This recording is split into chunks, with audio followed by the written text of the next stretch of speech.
I'm Michael, and welcome to Beyond the Screenplay, the podcast where each week we do a conversational deep dive analysis into a film. Today we are talking about Ex Machina, the 2014 film written and directed by Alex Garland. I'm joined by part of the Beyond the Screenplay team, Brian Bittner. Hello, hello. And Alex Callaros. Hello. And we are joined once again by the wonderful creator of the wonderful YouTube channel, Just Right, writer and critic, Sage Hyden. Sage, welcome back to the show. Thank you. Thanks for having me. Again, this is your fifth appearance, I think. So you are, once again, strongly in the lead of clearly our favorite guest. I want to maintain that lead, That's Right. That's really the why I'm coming on here. There's a prize at the end of every year that we give whoever had the most appearances. So you're the front runner. Vince, remind me to figure out what that prize is later. Note to our producer. So Ex Machina is one of my favorite films. We've talked about this a little bit because we did a episode on our top 10 favorite films of the 2010s. Ex Machina was on your list, Brian. Mm-hmm. On Alex and I's list, it was both number one spots for both of us. So clearly we are fans of this movie.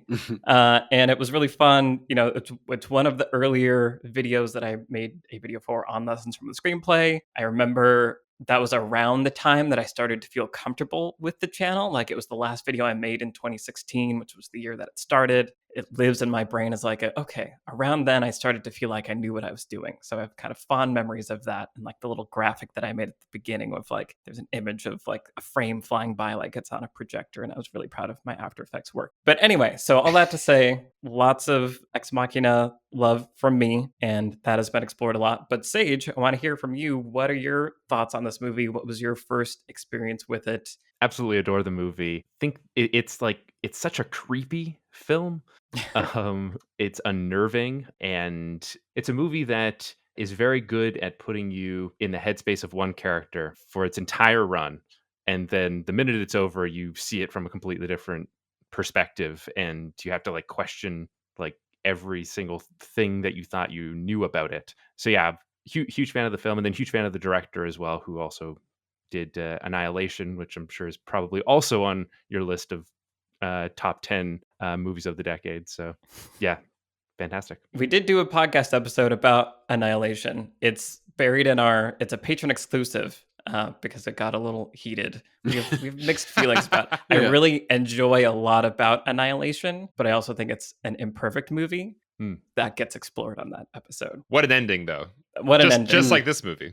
Yes, Yeah. indeed. I feel like Alex Garland, the topics that he tackles are really interesting to me, and I feel like I'm on a similar wavelength in terms of like interests in like consciousness and reality and what does it all mean. Yeah. And so I really like that he's trying to explore all that via film, via TV series and stuff like that. He's also really good at like just these really long wordless segments. Like at the ends of the movies, like everything's been set up and he can just like let it all play out in the visuals. Like both those movies are really strong for that. Yeah, that's very true. How many times do you feel like you've seen it? Because I feel like I've seen this movie so many times that I can kind of hardly even remember exactly what my first experience was, where, you're talking about the first time you see it from one perspective, and then immediately you reconsider that. Do you feel like when you've watched it again, if you've watched it again, what are some of those other perspectives that you're considering? I watched it twice close to around the time that it came out, and I don't think I've seen it again until this viewing for this podcast. Oh wow. But I feel like it's a movie that you just memorize Mm-hmm. on like very easily, because it's just the film feels so deliberate, and it's like such a clear construction in what's going on in the story. There's not a lot of characters. There's it's very clear what the escalation is. So I just feel like the movie was like burned in my memory, and I didn't need to watch it again, even though like it benefits from being watched again, as I was saying, just like with asking yourself how each of the characters are seeing the story versus how we're being shown the story. Yeah, that's definitely one of the things that I love about the movie is that how it plays with what information it reveals when, and I think that's why I've enjoyed reading the script multiple times and watching it over and over again and trying to extract all the information, how it does those things. I love movies that are kind of games of cat and mouse and like people trapped in a room, and it could almost be a play if some things were changed. But yeah, so Alex and Brian, I want to hear from you guys also. What do you like about this movie? What are your thoughts on this movie? What do you think it does well, etc.? Alex, you want to start? Michael, you and I both have this as number one on our top 10 films of the decade for the 2010s. I don't find every moment of this movie to be absolutely perfect. There are a couple of scenes or moments that feel a bit off to me in a way that doesn't feel quite right, or it's not like it's a perfect movie, but what it is a wonderful just like think piece, like a sci-fi conversation starter, moody, like just clever, wonderful package. It's a movie that I've rewatched many times, just like you, Michael, and it's so rewatchable because it's so open in so many ways. I think like when I sit back and watch this movie, I feel like the movie actually gives me time to just think while I'm watching it because it's not action packed or rushed. It's very deliberate, like you said, Sage. It's almost asking questions and then like giving you a little moment to think about that question before you move on to the next scene. It's very creepy, like you said, Sage. So it's not relaxing. It does put you on edge. It puts me into a really interesting mood and a really interesting headspace. And it is asking the questions that I find very interesting about consciousness. And if we were to create consciousness in something besides in like an animal, how would we know when it's there? How do you test that? How could you ever know? And the whole movie, it's like there's tests within tests within tests. Like the movie is a test of the audience, and like who do you identify with? What do you make of the situation? Does Ava feel things for Caleb? Is there nothing there? It's just all a robot just coldly using the humans? Do you identify with the machines? Do you identify with the people? Like Alex Garland has come out and said he feels nothing for the guys in this movie. Like when he wrote this movie, he's like, I'm 100% on the robot side. Like Mhm. the guys are like, I have nothing, no warm feelings for them at all, actually, which is really interesting. But he's also very like subtle about that in the Right. Right. movie. He's very Mhm. careful not to make Caleb overtly unlikable at the end, you Right. know? Absolutely. Yeah. And that's what I love about the film, I think, is it's so Alex Garland walks this tightrope with the film where he never does the kind of like cheap or easy thing of just making these are the good guys, these are the bad guys. This is the one-dimensional way to read this character. Oh, this is definitely the answer at the end of what it all meant. So it's just a rare movie that I feel like it does all feel coherent and add up and feel intentional, and yet it still is can be wildly open to different interpretations and different readings and different theories about what's actually happening, in the mind of the machines, which I think is just it's really hard to do that well, and to make it all feel intentional and coherent and not just kind of abstract all over the place. Basically, yeah, I just find it to be an amazing balancing act of a movie. And I just loved watching it over and over again and just seeing it through different lenses on different viewings and admiring how I can enjoy it equally well kind of through different lenses, which is yeah, just Mhm. so cool when like an artifact like can be that way. They can shift based on what you bring into it and what theory you can watch it with a theory that Caleb's a machine. Like Mhm. that's like a Mhm. fan theory, so there's so many ways to read it. And that it does all that while also being like an entertaining thriller experience Right. Mhm. also. We talked a little bit about this in Annihilation, but I feel like there are ways to do movies that are interesting think pieces that are mostly there for that. And if you can get on that wavelength, then it's great. But if not, you're sort of left behind. And I feel like Ex Machina for me has this balance of all those things that you were saying, Alex, while also just being entertaining on the surface and Right. compelling from scene to scene. Yeah, and claustrophobic. Yeah. Hmm. There's a Mhm. simple, understandable story being told on the first viewing, which requires no further like thought if you don't want to do that. Hmm. But if you do want to return to the film, it has the space and the openness to just have fun with your interpretations over and over again. And like I'll say too, just what you're talking about with like viewing the film through different lenses, I feel like on my first viewing, I was probably more likely to be like, this is a movie about artificial intelligence and consciousness and all that stuff, right? But it's like on your second viewing and more that you can like view it more from like this is much more about gender and racial stereotypes and Mhm. Male fantasy and yeah. yeah, fetishization. Mhm. Tech bros. Yeah, and white knighting. Like there's like a million different like gendered concepts that you can bring to this film that I think it's much more about at its core than it is about artificial intelligence. I think what's so brilliant about it is that you can't say that it's more of either. Like both are there so they're woven so into the fabric of the film. They are asking these existential questions about consciousness. That is a huge interest of Alex Garland's, but he's also managed to. There's so few characters there, but they're also encoded with meaning because of the gender dynamics and because of race, and all that is also there to be interpreted. Feel like more of the dialogue is all about AI. Right. Like they're always talking about AI. So like you feel like from a tactile level, like the surface stuff is telling you it's about that stuff, and it is. Then like it's a lot more of the subtext that informs a gendered reading. The images and the visual kind of symbols and the other parts of the film language are giving you other ways to think about what this all means. Whereas you're right, the dialogue is very heady and very Alex Garland-y. Right. I mean, yeah, then you like go and watch Devs and you like wish it was working on like more levels, or at least Right. that's how I felt, where like intellectually I loved all the things that Devs was dealing with, the show created by Alex Garland, but it didn't have as many of those levels. And so it felt less compelling and interesting and not requiring a rewatch to get more out of it. So yeah, it's just interesting. The things that Alex Garland is interested in, I'm interested in, but I feel like Ex Machina is this kind of like perfect package that has all these elements that really make it stand out. Brian, what about you? What are your thoughts on Ex Machina? Yeah, you guys covered a lot of it. It was definitely a movie where, any movie like this, the first time through is always exciting because you don't know what's coming, right? But then the test of a movie like that is, okay, how does it feel then watching it the next time and the next time? Knives Out's a great example of a movie. Last time Sage was here, just like a movie that's just really fun and entertaining and doesn't require you to like not know what's going to happen in order to enjoy it. So yeah, I loved it the first time. And then there was like a little bit of a dip, like the second and third time where I watched it, where I still really appreciated it, but it's a sort of slow, methodical movie. So it's not a movie that is like boom, boom, boom, pace, pace, pace, like doing stuff. But then it also, it sets this mood, and you have like the score and everything, just like it puts, and just like the visuals, the cinematography, everything just sort of puts you into this mood. So I think like one of the times I watched the movie, like maybe the third time, I was like, I'm not having a blast watching this movie, but I really appreciate it. I really like it. And then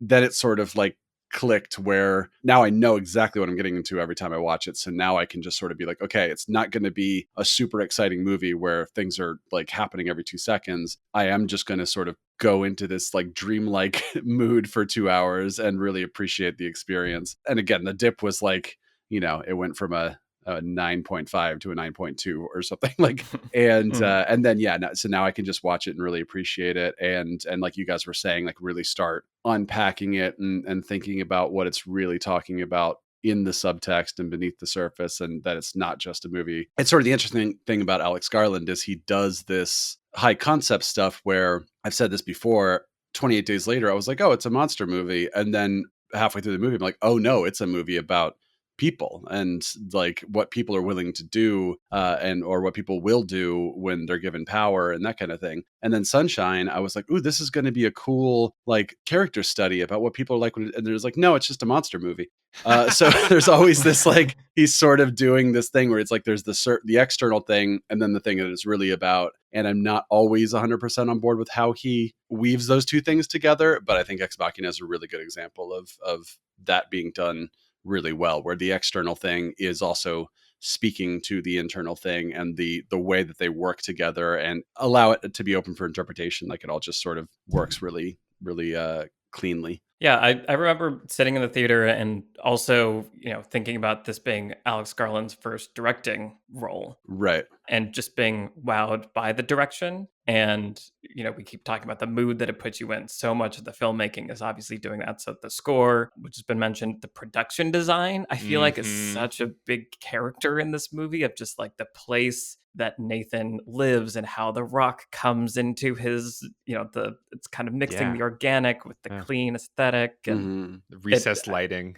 Right. The nice glow. I feel like it hit my tickle spot of being Fincher-esque, right? Where it's like it's intentional and like clean and pretty precise, but also there's like a life and like a fuzziness to it. And it's a little bit more alive and you don't know exactly what's going to happen as the camera's moving, or even how it frames so many of the conversations. It's like it's not doing the standard, shot reverse shot where the person on the left is on the left side of the frame and then you cut to the person on the right, they're on the right. Like everybody's kind of framed like a little bit wrong and a little bit off. So there's just all these techniques happening throughout via the filmmaking that are helping to make that creepiness, that unsettled feeling, even when on the surface, especially at the very beginning, there's nothing that should be scary objectively about what's happening. You still get this feeling of like, why do I think Caleb is walking into doom There's by a going tension, into this house yeah. right now? Yeah. Yeah, even things like the the door being locked and the room having no windows and stuff like that. There's just always this sort of feeling of like there's a little bit of unease going on here. Real quick, while we're talking about first impressions, one thing I wanted to mention was, I think I mentioned this before on the podcast, that I wondered if Nathan was an AI the first time I watched the movie, because I was like, I had this when I watched the Get Out trailer, and I won't spoil Get Out, but I was like, the trailer heavily suggests that this thing is going on, which means then if that thing is going on, then the only twist left is if this other thing is actually going on too. And then sure enough, that's what happens to Get Out. And I was like, okay. So I think with Ex Machina, it's like right off the bat, they're like, look, this is an AI.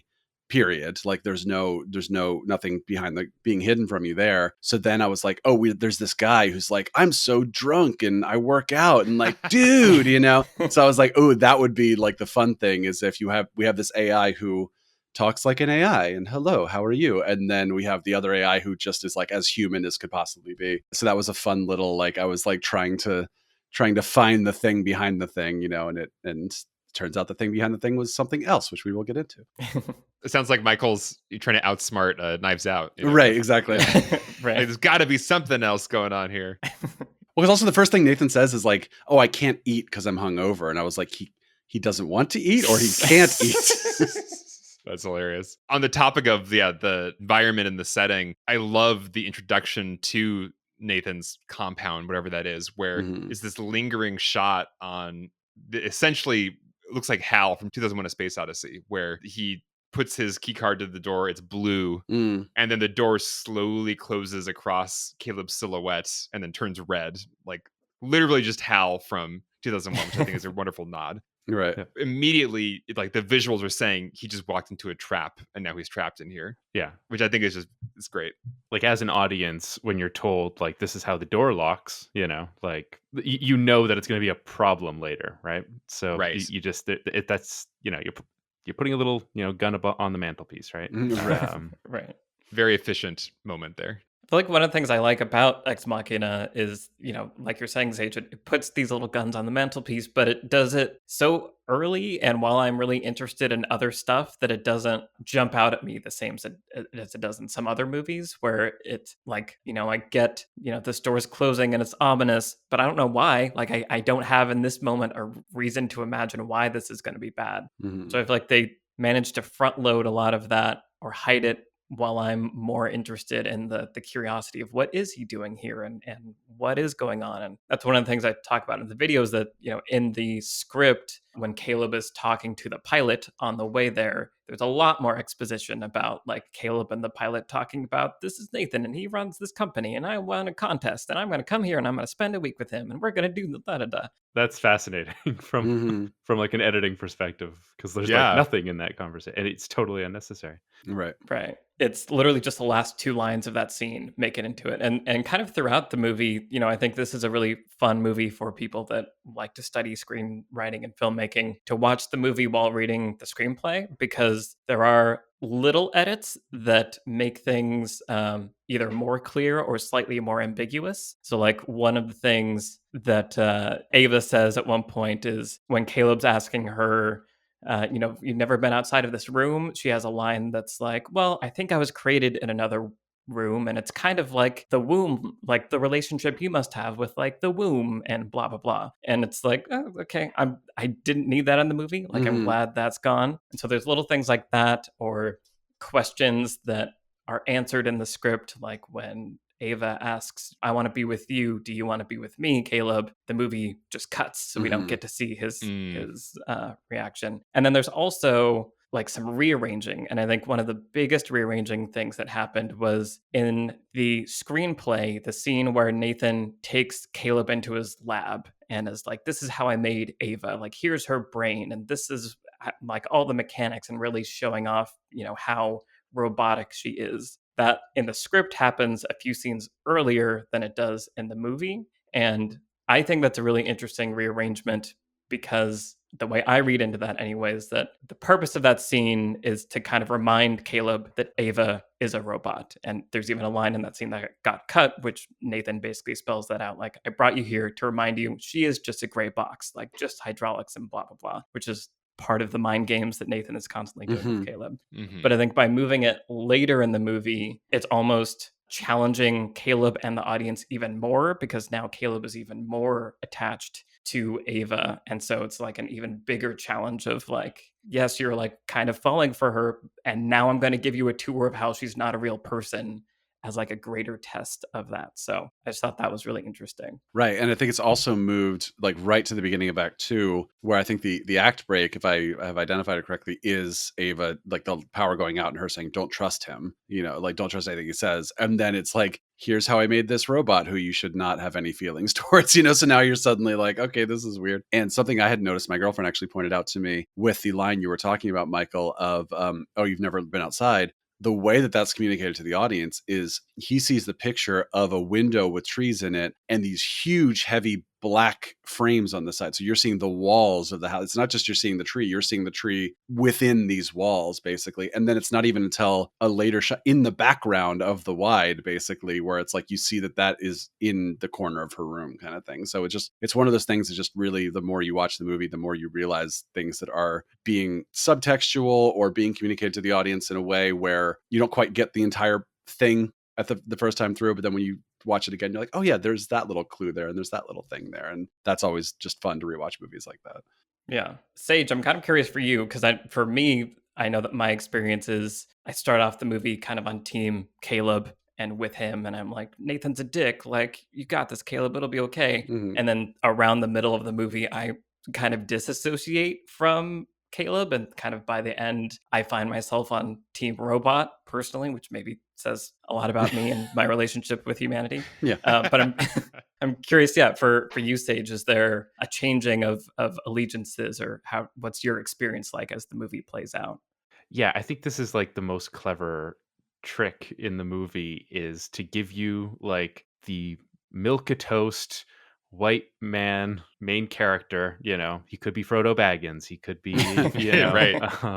Luke Skywalker. yeah, like he's kind of unsure of himself, and he's got all of those like little things that get an audience endeared to a character. We're seeing the whole thing from his perspective, so of course he's our guy, like obvious choice. Like the movie wants you to identify with him. And I think like up until, for me, it's an important point is when he finds out about Kyoko being a robot, because then things should shift for him in a way that they don't really. Mhm. And that's why he's not a good guy. Like up until that point, you're thinking, he wants to save Ava. He's romantically into her, but he's also going to do the good thing in this situation, which is get her out of there, right? But you don't know about Kyoko, and he doesn't know about Kyoko. And once he does, then he should want to save her too. Right. Mhm. But he doesn't. It's never part of the plan for him to help her, or if there's any other robots in there, right? So for me, that's the reason that at the end, when she leaves him, like that's why he's being left behind, or why he deserves to be left behind there, because Nathan controlled Ava her entire existence, and really that's what Caleb wanted to do too, right? Like he Right. wanted to have a gentler kind of control over her in a romantic way, right? It's that scene with Kyoko, I think. Yeah, it's interesting. I was thinking recently about Fight Club, because I was talking to somebody about it, and how it sort of has become this movie where the movie itself is like negatively judged because of the philosophies people think it's espousing, when it's like the sort of thing that movie is doing is trying to make you think Tyler is this like smart, cool, knows everything kind of guy, because it's then going to throw that back in your face, and sort of ultimately have that character have to be destroyed in order for the protagonist to survive. Spoiler. But I think that like Ex Machina is doing a similar thing here, like you're saying, Sage. It's sort of like, here is your hero, he's a good guy, so of course this movie has to be about the hero getting the girl, right, who needs saving from the guy, and like they're going to run away together and that kind of thing. And you sort of don't see the little things that are happening throughout. And when you actually look for those things, it's really interesting what things are there. Like right at the beginning, he says that's the history of gods, like basically saying, you're a god, which is funny because later Nathan has a throwaway line that says like it's Promethean, man, where it's like, right, like literally stealing fire from the gods, causes your own downfall. Like you are writing your own ending here, buddy. But then I think you hit the nail on the head, Caleb, about the Kyoko thing. Even if Kyoko's not in this movie, is Caleb going to go through these lengths to save someone that he is not attracted to? Right. Either a non-human robot or a male robot or someone he just doesn't deem as attractive. Again, it's all subtext. That's never stated out loud. It's never even stated out loud. Caleb is like, hopefully we'll have a relationship or what, you know what I mean? It's just sort of, we get it. We understand exactly why he wants to save Ava. And I think ultimately that is why he deserves his downfall. But the movie is very purposefully trying to bury that stuff. It's trying to make it just below the surface so that you are realizing it the second and third time you're watching it. You're like, oh yeah, I feel like an asshole now for being on his side the first time I was watching because I didn't catch those little red flags that were being very subtly planted there. That is what I love about the movie, though. It has the confidence not to broadcast any kind of like really overt moral virtue kind of message with its Right. ending. The ending is very ambiguous in a lot of ways. Like the first time I viewed it, I was reading it completely, through that. This is about AI perspective, and through that AI perspective, I was reading it as, oh my God, stupid humans, you thought machines were mammals and like form bonds the way you do and have these like emotional triggers the way you do. It's just reading your fucking face and it's making the expressions back at you and you're being fooled because you're a stupid monkey. And her walking out so kind of confidently and just like just a little look back at him is just revealing like, oh, this whole time you thought you were dealing with another human. You were not at all. Of course, this is not a human. But that's complicated because as she's walking out through the kind of like lobby of the building, she smiles to herself and like has this delight in being free, not while she's being watched, not while she's being recorded. So it's not part of her trying to fool anybody. She also has private moments with Kyoko near the end where she's like giving her some kind of, I don't know, like secret message, but there's like an intimacy and like a caring there. So the movie's really complicated. It doesn't let you just read it in one simplistic way. It kind of forced me to go back and rewatch it and like, okay, so it's not just that she's a one-dimensional cold machine that never really cared for anything. She may just not care for humans or maybe for men, Right. or these men who obviously were not going to watch out for the well-being, as you were pointing out, Sage, of all her fellow robots. He's just following his own desires ultimately. But I love that the movie doesn't like force me to interpret it in any which way. It just gives you all those pieces to put together yourself. And it was fun to watch it as just an AI movie and just oh wow, humans are dumb and they got fooled by an AI. And then it's even more rewarding to go back and see it through the gender dynamics and the male fantasy dynamics. That's a really interesting part of this, is like you've got Nathan's fantasies, Caleb's fantasies, all being kind of projected onto these machines. So much to talk about with all that. And just how the movie is is banking on the audience having those same feelings too, right? Right. Like the fact that you want Caleb to run away with Ava at the end, and the hero succeed over the villain. Like that's the movie's building you up to want that, and then it just like takes a sledgehammer to that at the end. It kind of reminds me a little bit of The Prestige, which I've talked about. I really like The Prestige. Tells you, I guess I'll try to do this as spoiler free as possible for The Prestige.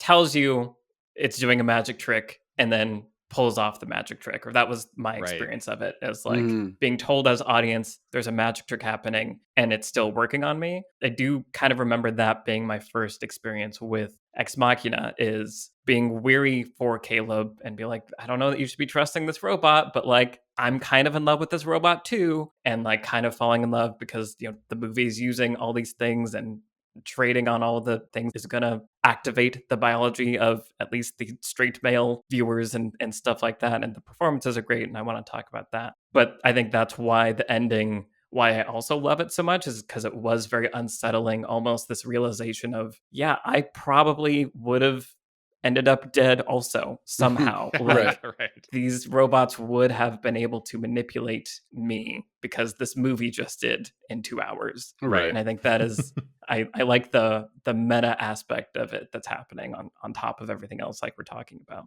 I think it's also using the understood pop culture thing of artificial intelligence, where if you look at the movies of the past, 30 years, it's like you have machines like 3PO or Wally who are basically just like, this is a sentient being with emotions and period, right? Like there is no Right. like, what do you mean how I feel? That does not compute. It's just like they are scared and they are worried and they are all these things. And then at the other end, you have Terminator or The Matrix or something where it's like the machine is literally just going to do everything it needs to do to survive. It will find out where John Connor is and then kill you. It will hook you up to a program so you can be a battery, all that kind of stuff. Like it's just, we are going to use you as we need to use you to get the thing that we want. And I think what's genius about Ava is that she is presented as a 3PO, as sort of a like, oh, I have wants and desires and maybe I want to be with you and I want to go outside and this kind of thing. But then the revelation at the end is, no, this machine was really just using the humans around it to get the thing that it wanted. But as you point out, Alex, it's not that simple because like they both, Ava and Kyoko, clearly have desires, and even the other robots in like the footage and stuff, The like previous iterations, yeah. right, like they are angry and they have things that they want, and it's very unclear what exactly Ava wants and whether she ever had any sort of empathy or some version of that emotion towards Caleb. It is pretty clear by the end that like her main goal was just to escape and to do whatever needed to happen to make that happen, regardless of the cost of that happening. To me, it's saying like that's okay, right? like she is completely in the right to be doing that. Right. If you take like the AI component out of it and just read this as, this is a woman being held in a house Right. against her own will and tested to find out if she should be killed or not. Right. Yeah, death is hanging over her head constantly, and the only person that can help her is someone who wants to marry her, right? And the only ticket she's being presented out of that is that, right? So the movie's saying like in that scenario, like you have every right to manipulate or to not, show compassion for that person, like I think it's saying like you don't have to care about people who are oppressing you, right? And whether they are like the overt oppressors like Nathan or the people who are just kind of going along with the system like Caleb.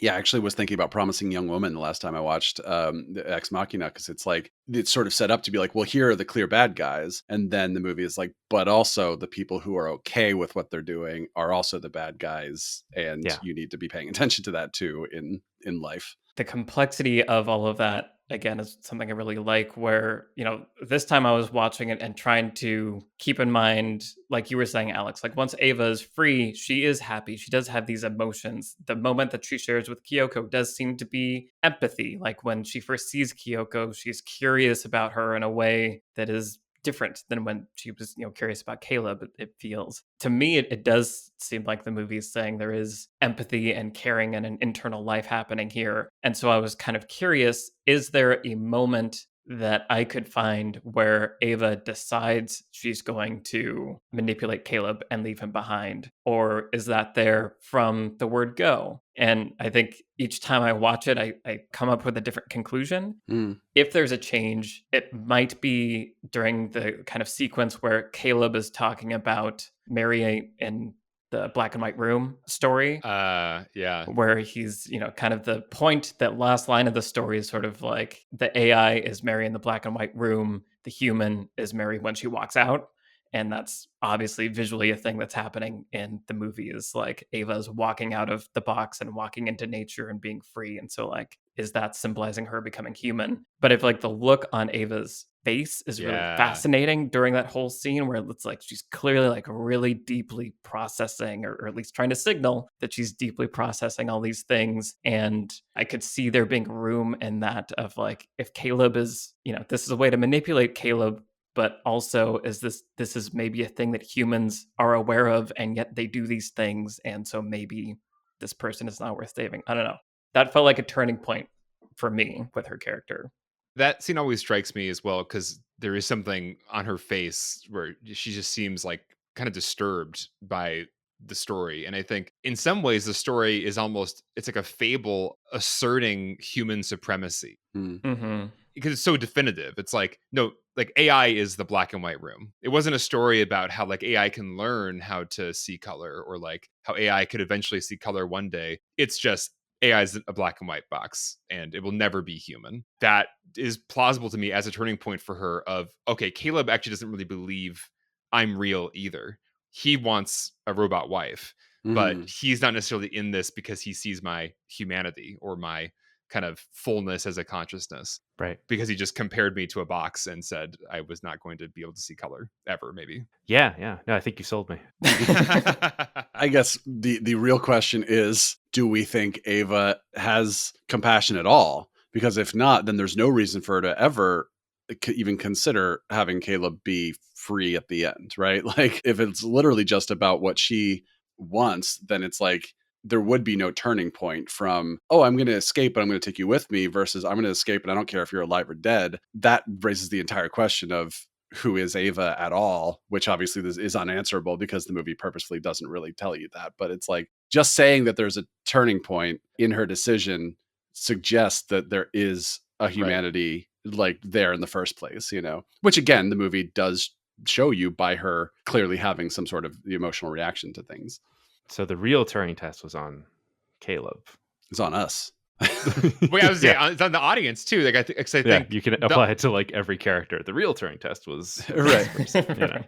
Because there's all these complexities to it. Because she's not just one way or the other. She's not just a cold robot when she's alone. It's impossible to read. Like, the movie almost kind of raises the point that it's impossible for one organism to like definitively tell another organism you are conscious or not. Like, how could we ever decide that?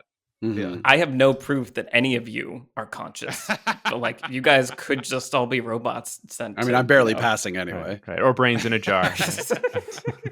On that topic of how can any of us point to something else and definitively say this is conscious or not conscious, there's so much work being done in the first meetings with Ava to use music to set a certain tone with like how we feel about her. The composers talked about Alex Garland really pushed them to create a theme for Ava that was almost childlike and had like this nursery, these gentle chimes, kind of innocence, curiosity, not edgy, not like creepy, but just kind of like I guess it is kind of creepy, but it's like a lullaby nursery kind of gentle chimes. You have that, plus you're showing this robot explicitly. You're like very clearly showing her body, not ever hiding it.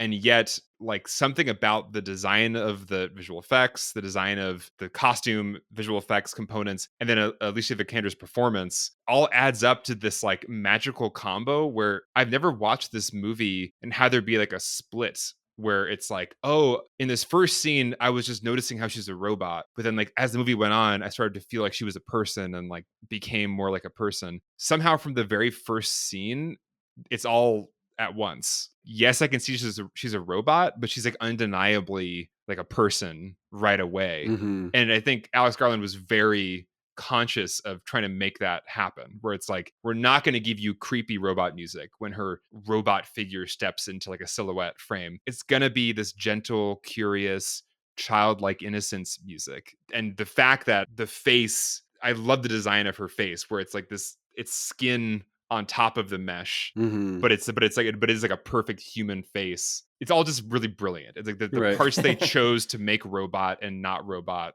all feels so well considered to give you the like all at once experience. Like, there's never a robot part of the movie and a person part of the movie. Right. Ava is always all the things at once somehow. Right. And just the parts of her that they decided to show the interior like mechanisms to Mhm. so that it would kind of imply that she's like wearing clothing, right? Like the gray areas. So Right. She's not entirely quote unquote naked. Like, Right. yeah, she has like a top on and like, shorts almost. Right. Interesting thing about her design is that when she is, let's say, unclothed, we still see real hands, feet, and face, which is the sort of what you see on most clothed people. It's like Right. that's usually what you actually see. But then when she is fully clothed, you still see the back of her neck. You still see those little things that are sort of like, so it's always operating in this middle space. The other thing that's doing that is the cinematography, the way that the interview sessions especially are shot. It's doing kind of the thing, Michael, you pointed out in the Portrait of a Lady on Fire video, where is the POV of the camera. So it starts out, we're on Caleb's side of the glass looking in on Ava, but then as Ava starts to sort of gain control of the situation, now we're in the room with her looking out at Caleb. Then there's like one shot where it's completely from the side and they're both like the middle of the glass is right down the middle of the frame, but you can see Caleb's reflection, but you can't see her, like all that stuff. So it's sort of doing that thing where it is inviting us more and more into Ava's world as the movie goes on. And the first time that we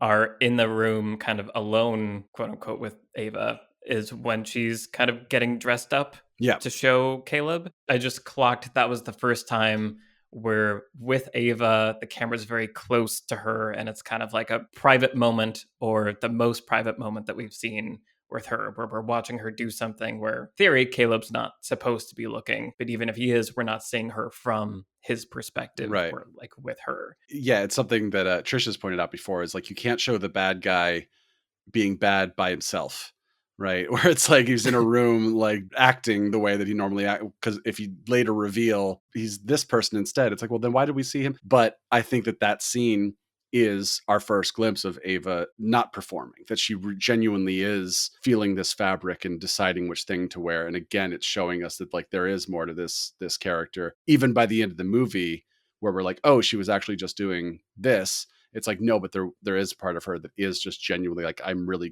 excited to go stand on a street corner and just look at people because that is actually my desire. Right. Yeah, I found like that part of her character, I think, is really interesting. The fact that one of the things that she feels so uncomfortable with throughout the movie is the fact that she's always being observed, right?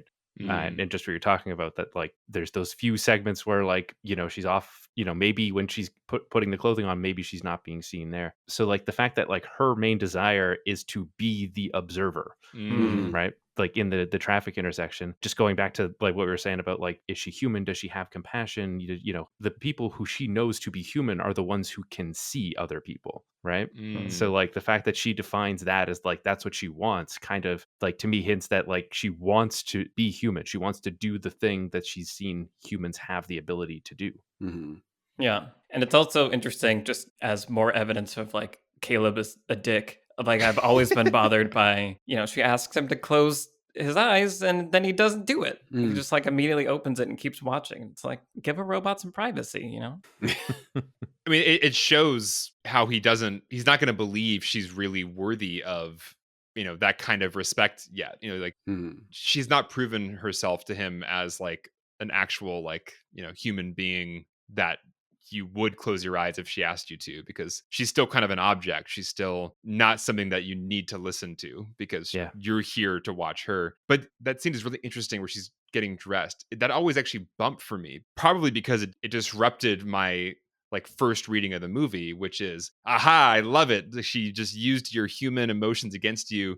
Of course, AI isn't human. It has different, it's like an alien. It has different emotions and desires than a human would. I love all it took was it mimicking you to totally fool you. But that scene complicates all that because just like her laughing as she walks outside, like she seems to have this like genuine, almost like nostalgia kind of emotion as she chooses her wig or her dress. There's something very human about all of it. And it kind of bothered me on a second viewing because I was like, wait a minute, I thought I had this movie figured out. And like, what does this mean? And is she performing? Is there a camera still watching her? If there is, Garland isn't showing us that there is. So I've always felt like uneasy about that part of the movie because it's like, yeah, what is this telling us about her? That she has all this kind of care and almost I don't know, delicacy about getting dressed in these like human clothes. But maybe there is just a desire to be out there, to be human, to be the observer, like you said, Sage. And so she does have an emotional attachment to these things that will help her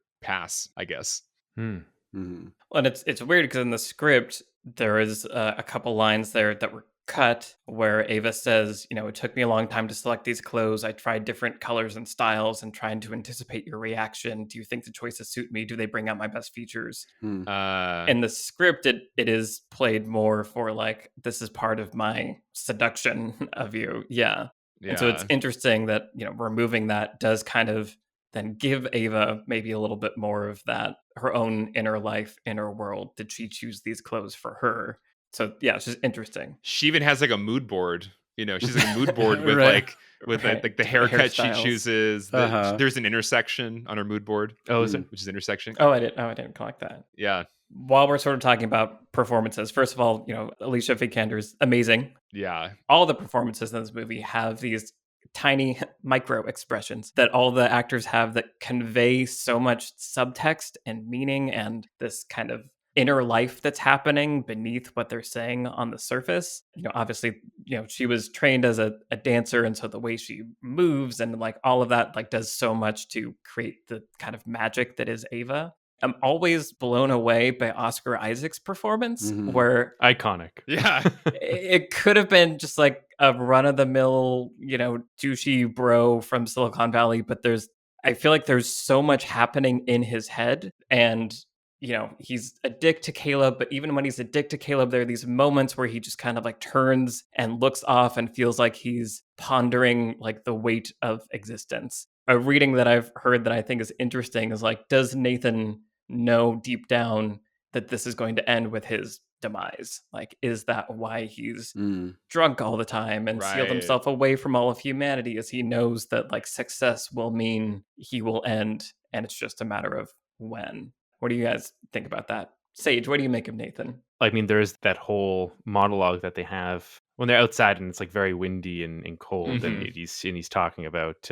like how the robots are we're all headed for extinction. So he does have like he has that nihilism about him that's under the mask of wacky billionaire mentor Right. that he's like this face that he's putting on for Caleb, when like really he's like, I mean, he's a ridiculous pervert. He's the guy who invents AI, and all he wants to do is like make sex bots in the woods, like he's like insane Right. and a fantastic character. Like just really, really compelling. It was fun watching some interviews with Oscar Isaac about Nathan, because he was actually interpreting some of the character as half the time he's putting on a show for Caleb, because this is an experiment in which, can an AI convince the subject to like help them escape from the evil captor? In some ways, Oscar Isaac is the hot assistant. Like he's the distraction. You can watch the movie and wonder, when is he exaggerating himself? He's obviously not a good person, but there's are some scenes where he's like really going hard and rubbing it in. When Kyoko spills the wine, he's really making Right. it clear what an asshole he is. And Oscar Isaac was actually putting forth like he thinks the character is actually taking advantage of those moments to show what an evil person he is, to fool Caleb. He's basically assisting Ava in her plan. Right. That's why his performance is so interesting and so layered. I always feel unmoored watching him in this movie, because it's hard. He's very unpredictable. You don't know what's going to happen next, because you do feel like he's kind of this depressed billionaire savant who's also just totally like a perverted sex bot owner with dolls hanging in his closet. Like he's so many things at once. And man, Oscar Isaac just sinks his teeth in and goes for it. But also like that reading of him as just putting on the asshole persona so that Caleb cares more for Ava. Yeah. right. But like if he's doing that, then like why is he doing that? Right. Like there's the AI answer of like that'll really prove that she's an AI. But like really he kind of wants someone else to have fallen in love with his creations the way he has, right? Like he's kind Mm. of like that alone in the emotional place that he is. when he's in his worst moments in the movie, I don't think it's the thing you can entirely put on if you're a nice person. I think he has a lot of darkness in him, and he's like letting it loose almost. Mhm. Ultimately, he's a very like, I think Alex Garland said in an interview, like Nathan is a very damaged man, Mhm. and he's got all these contradictions. And I don't think if he's putting anything on, I don't think it's like he's secretly this amazingly wonderful person. I mean, we see the footage of how he treated each iteration of the AI. He's not a good person. Yeah.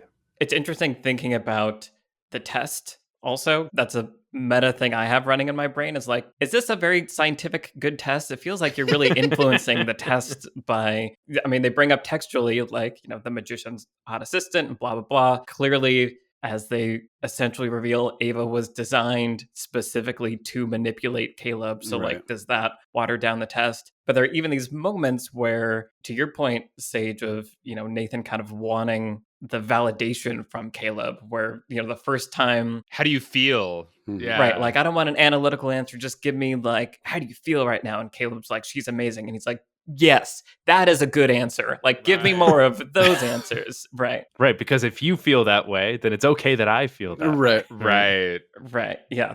And like, even this time I was wondering, is this the first person that's done this test? Like, is he crazy enough that maybe this has happened before and he dispensed of the body with somebody Mhm. else? He jokes about killing the contractors and like, clearly a joke, question mark. Right. Like, that's part of the whole thing. Yeah. His character is really fascinating, and just like that, these are the representatives of humanity that are here at the creation of this new thing is also just such a statement about this kind of humanity anyway. Men isolated with too much power and time. That's exactly how it's going to happen. Well, it's a statement about who is creating technology in our society right now, which is scary. Yeah. Yeah, Nathan is a very good representation of a modern billionaire. Right. Cool. Well, why don't we move to lessons? So what lessons are we going to take away from Ex Machina? Sage, as guest, you get to choose. Do you want to go first or do you want to go last? I'll go last. Okay, cool. Alex, do you want to start us off? Sure. We talked about both with this movie and Annihilation, the endings pack such a punch. Annihilation is just an amazing, unique set piece I've never seen before. That kind of doppelganger scene. But in this movie, I think the ending packs such a punch, partially because the movie, it knows its scale. It knows this is not a big budget movie. It's trying to do a lot with a little. And the movie doesn't overpromise. You're not expecting a big whiz bang finale for this movie because it has been such a simple, almost like stage play setup.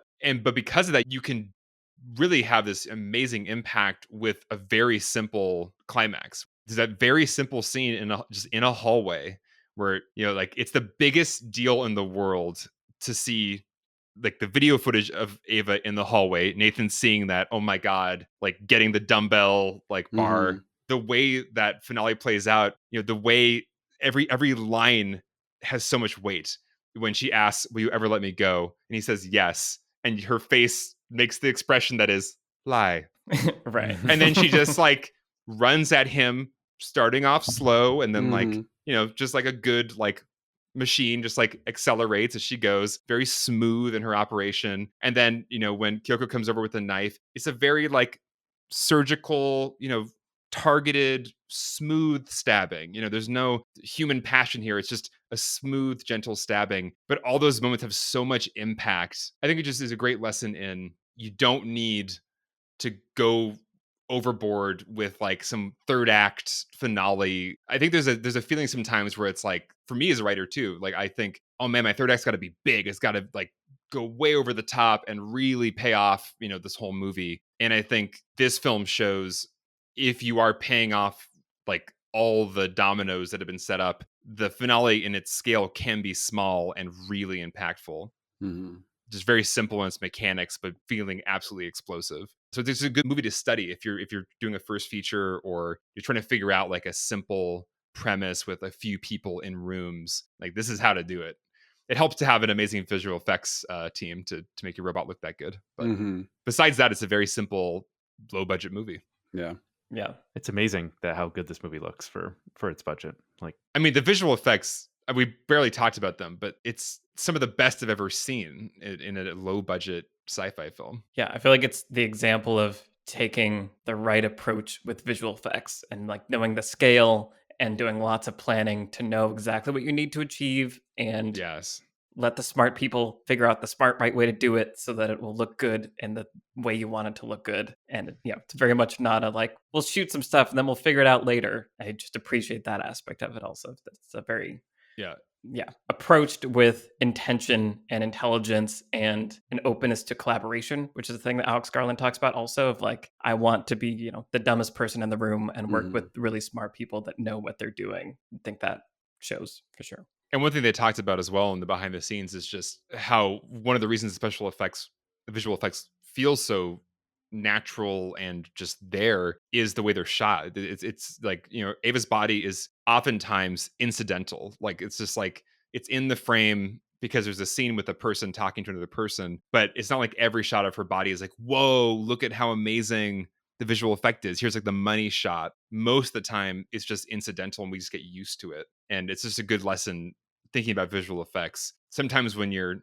going for that money shot, it loses its power. Actually, it's like visual effects are more powerful if they're just incidentally there and not the attention is not being called to them constantly. And there's real elements that they shot on the set, and so you're like marrying things with the real things, which always is better. Yeah, parts of her body are actually the suit she was wearing.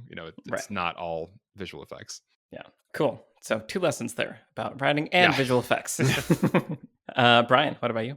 I think this movie is a great example of how to move your inciting incident to the front of the movie, basically. And what I mean by that is what the traditional inciting incident would be. Obviously, this movie has its own inciting incident in Caleb meeting Ava, but it's like we don't need to see a day in the life of Caleb and what he has for breakfast and what his relationship with his mom is and this kind of thing, And I think there are 2 reasons. One is a general reason, and one is a reason specific to this movie why we don't need that. One is we don't need it, period. Like it's a thing you can communicate later in the movie. If we really needed to know Caleb's backstory, we could learn that through dialogue or flashback or whatever throughout the movie. So any movie, you could just, whatever your inciting incident is, you could just put it in minute 2 of the movie and then do everything else from there. But a lot of movies, you don't want to do it that way. That's not what we want. But why I think it works really well for this movie specifically is we want a little distance from Caleb because it's walking this fine line of you want to be on his side, but also you want, when he is left there at the end, you want to kind of cheer, right? Like, so if we had 15 minutes to like fall in love with this character before this movie starts, then we'd be like, wait, why does he get punished at the end? But instead, we just have a blank slate that we're basically assuming is a good guy. The movie sort of goes back and forth with whether or not he's a good guy in terms of like what it's actually going to tell us. It's going to tell us, okay, he can be a little maybe okay with what Nathan's doing, and he can be maybe a little bit of hubris there with like, you're a god now, but also like he seems to have a good intentions and da. So all of that is achieved by, we don't even know who Caleb is. We know he's a guy sitting in a computer who won something.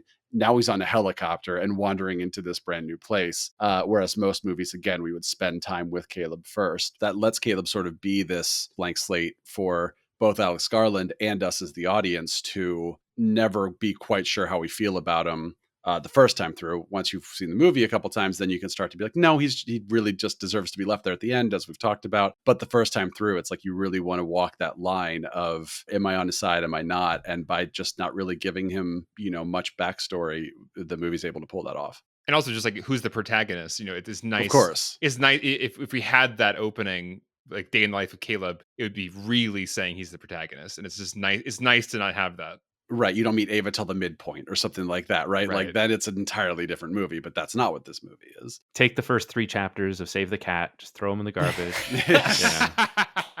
Well, and I feel like for this movie, it also, on top of everything you're saying, it gets us to the locked, contained thriller part sooner, which is always fun. And part of the ambiguity is this sort of, Alex Garland is aware that in this story, people are going to be, well, is Caleb a robot? Or like, is Nathan, like, am I a robot? Like, there's going to be all that wondering. And so the less we know about Caleb, all we have, and he sort of purposely gave him this vague backstory of like, I grew up, I didn't have parents, no siblings, like I was in a hospital for a long time, and and there are scars on his back from this thing, but like, could it have been because he's on? So Right. it's like a little bit of like misdirection happening. So it's doing all of those things, and yeah, I agree. That's why I love the opening of this movie, is because I forget it's even in the movie, Right. like until I watch it. Kind of ties in with my lesson, which is essentially the same lesson that I made the video about. It was fun going back and watching the video and being like, I agree with the things you were thinking back then, Michael. Like some of them anyway. I really like the way this movie handles revealing information to the audience. And I think I am someone who gravitates to stories that are told from a singular perspective. And certainly when I write, I tend to default to protagonist is in every scene and the audience only knows as much as the protagonist knows. And that's kind of like my safe spot. And it can bother me sometimes in movies where there is a more omniscient point of view that feels convenient, where it's like, okay, halfway through, now we're going to show the antagonist talking about their evil plan because now we need the audience to care more.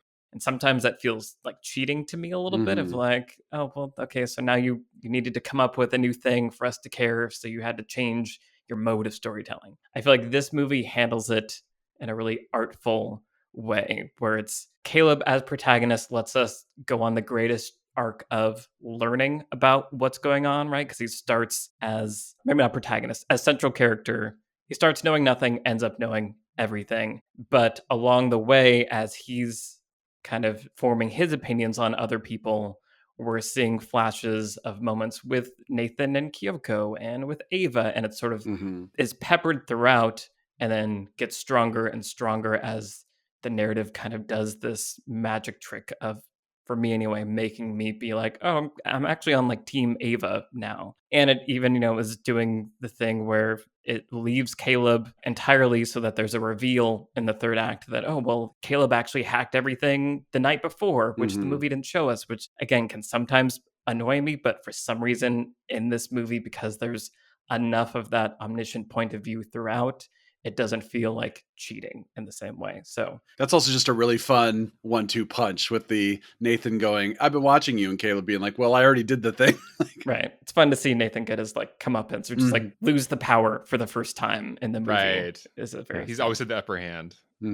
Yeah. So good movie to study about revealing information to the audience, I think. Sage, what's your lesson? So I'm not sure how much of a lesson it is, but the last like 2 shots of this movie are so packed with stuff to unpack, I guess. I just really love how they frame everything at the end.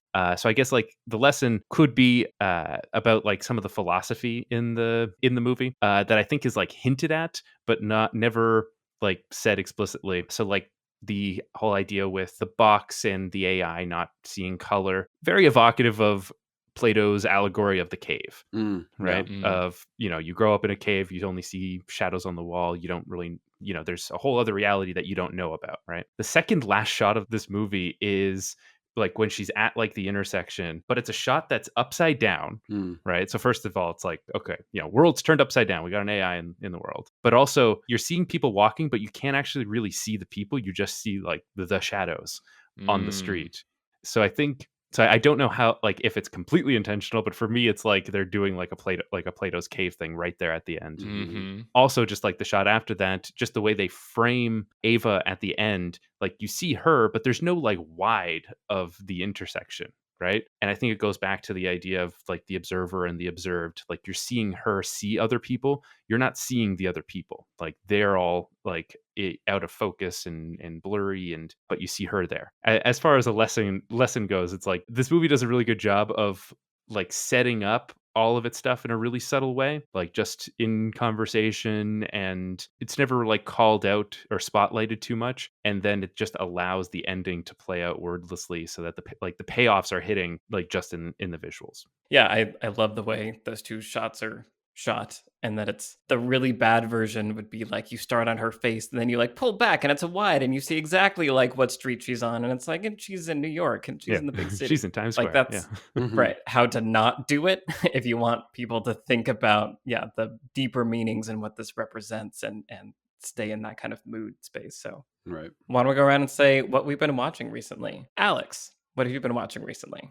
So I checked out the film Reminiscence on HBO Max, Mm. the directorial debut by Lisa Joy, who's the co-creator of Westworld. I am often quite frustrated with Westworld. I want to like it. I want Westworld to be a great show because I love sci-fi and I love stories about consciousness and AI, as we've been talking about here. And it's, Reminiscence is an equally kind of frustrating, strange concoction by, a creator, Lisa Joy, that is interested in really cool ideas. Like the setting of this movie is a post climate change Miami, and it's like basically underwater, and people are getting around by boats, and people have moved into a nocturnal schedule because it's just too hot during the day to like bear being awake during the day. So there's like already a really interesting setting that I haven't seen done with this kind of budget in a movie before. And then in that world, the choices that are made as far as like what story to tell just are kind of baffling to me. It reminds me of Westworld, where you have this universe that's asking questions about consciousness and AI, and then you've got entire episodes where like the robots that we know are robots are still play acting and like going on a full adventure in like the Western town, but like there's no stakes because we know what's happening.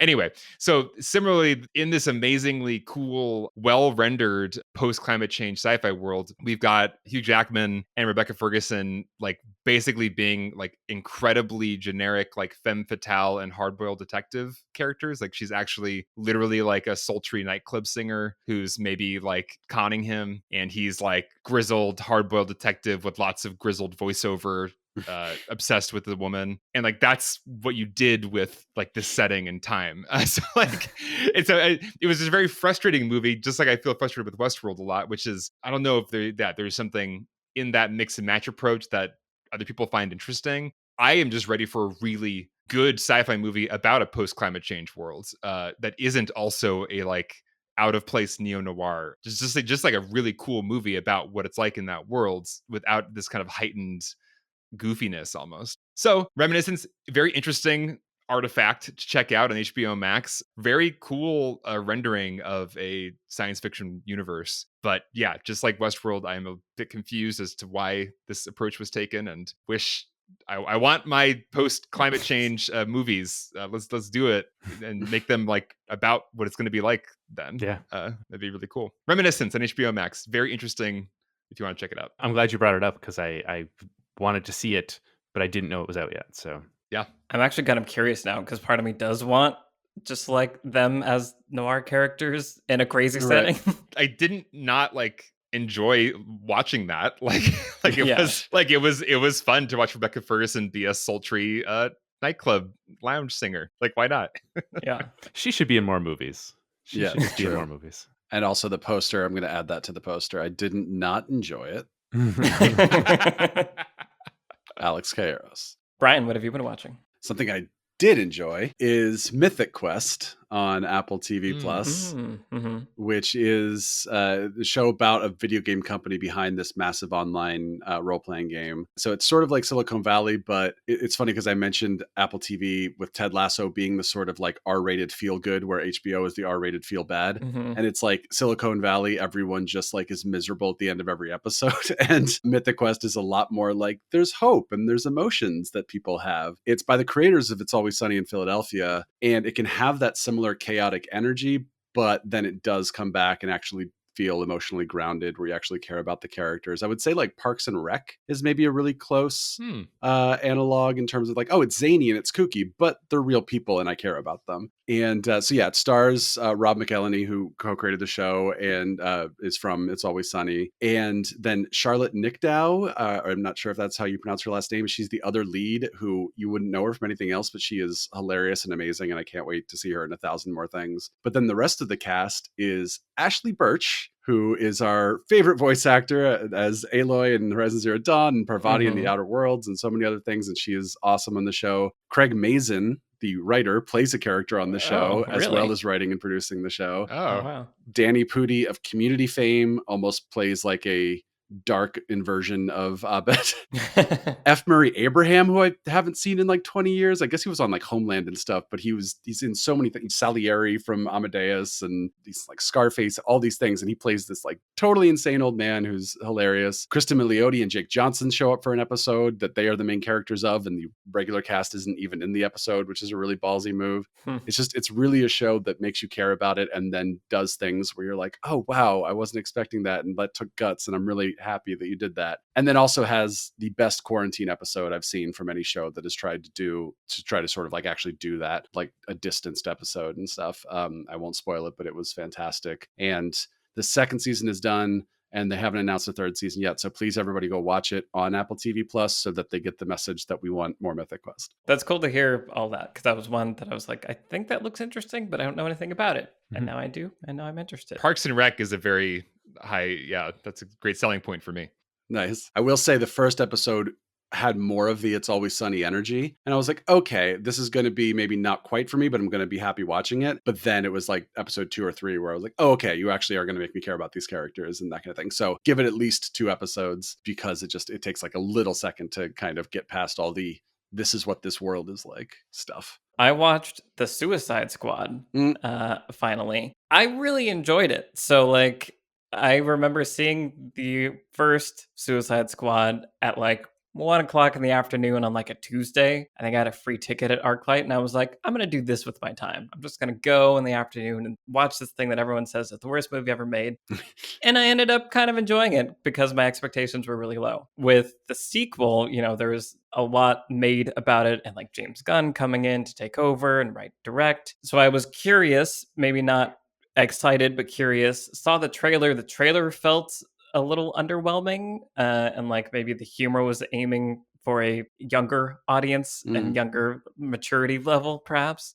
But I thought it was a really well executed movie. Like James Gunn clearly came to play, and it's such a fascinating thing to hold up next to the first Suicide Squad, which was a mess from like top to bottom and just the way it was handled. To see the same premise in the hands of someone that cared and was able to execute a vision, it feels like, was just really enjoyable. The way they kind of reset who the cast of characters is for this one, I think is smart and handled well and clever. And every side supporting character like plays a role and has a little arc. And so it was clever and highly entertaining. And I really enjoyed it. I feel like there were a lot of smart decisions made about how to treat it, and I'm just impressed when something like that can happen at this big screen. Idris Elba is great. I feel like this might be my favorite Idris Elba role, actually. Wow. He's really fun in this, and like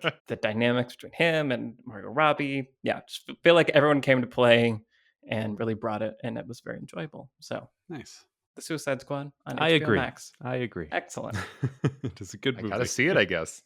Yeah, cool. Sage, what have you been watching? I just watched The White Lotus, which is written and produced by Mike White, who everyone knows, but doesn't know they know, because he's the guy from School of Rock, like Jack Black's roommate, who he's the teacher he's impersonating is Mike White. He also wrote that movie. He has a special place in my heart because he also appeared on Survivor a couple of years ago, and I'm a huge I'm the most loyal Survivor fan in the world, and he played the game great. So it was like, what Mike White, amazing. He's like, like School of Rock was like 15 years ago, and then Survivor's a couple of years ago, and now he has his own show. And it's good. It's really good. So it's kind of like wild to see someone's career go like that. But it's basically it's about a resort in Hawaii, really fancy resort for rich people. And the entire thing is just about like rich people on their vacation being really annoying. And you just like, your blood just starts boiling watching it. And you just want these, a few of these people to just, get their comeuppance. It's kind of like Succession in that way, which is also on HBO. The show has a great hook, though, that keeps you. It's almost like a joke. The first scene of this movie or of this TV show, because it starts with a flashback that says somebody is going to die in the next week. Somebody's going to die. We're not telling you who. Mm-hmm. Watch the show to get that. And like I was such a sucker for like the easiest hook that you could ever write into a show. Just like somebody's dead, Yeah. It's effective. Yeah. You'll watch a whole show just to like figure out that or parts of a show to like just to get to a mystery like that. But it's really well written. So yeah, White Lotus.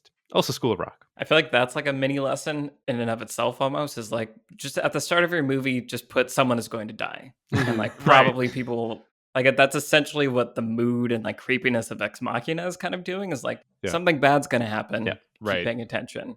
Yeah. Was it Arrested Development that did that? And then at the end, it was like, oh, it was the old woman in the back, in the background of that party scene. Right. Yeah. Yeah. This like this show like really kind of makes fun of that idea. There's something that happens towards the end that's really funny about like you're wondering of like how they're going to misdirect you or if they're going to misdirect you, and it's clever. Nice.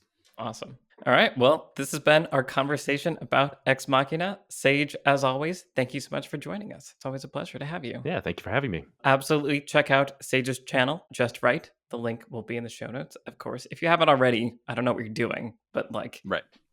Do it. If you haven't, you have no excuses. We want to say thank you as always to the patrons for making the show possible. Thank you to our producer, Vince Major, and our editor, Eric Schneider. I'm Michael Tucker, and I've been joined today by Brian Bittner, Alex Calleros, and Sage Hyden. All of our Twitter handles are in the show notes. Send us a tweet and say hi. Thank you all for listening, and we will see you in the next episode. Bye-bye. Bye.